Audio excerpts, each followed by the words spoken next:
Hello friends, मी आज तुमच्यासमोर एक नवीन व्हिडिओ घेऊन आला आहे. हा व्हिडिओ नवरात्री स्पेशल आहे. यामध्ये आपण जाणून घेणार आहोत की नवरात्री सुरू होण्यापूर्वी घरात आणा अशी एक वस्तू ज्यामुळे घरामध्ये धन, संपत्ती, वैभव घरात येईल आणि धन कधीही कमी पडणार नाही. देवीचा, आईचा शुभ आशीर्वाद मिळेल.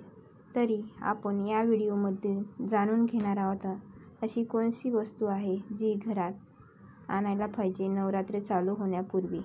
तर चला तर मग आपण जाणून घेऊया या व्हिडिओच्या माध्यमातून. हळदी कुंकू हे तर सर्वांनाच माहीत आहे. हळदी कुंकू हे देवीला अर्पण केल्याने आपल्याला खूप लाभ मिळतो. हळदी कुंकू हे नवरात्रीच्या पूर्वी आपण घरामध्ये आणून ठेवावे व देवीला अर्पण करावे. यामुळे आपल्याला धनाची कधी कमी होत नाही. संपत्ती, वैभव आपल्या घरातच येत राहते. आपल्याला देवीचा भरभरून आशीर्वाद मिळतो. तर तुम्ही ही माहिती कशी वाटली नक्की कमेंट करून कळवा आणि तुम्ही हळदी कुंकू नक्की घेऊन या. Thank you for watching this video. धन्यवाद.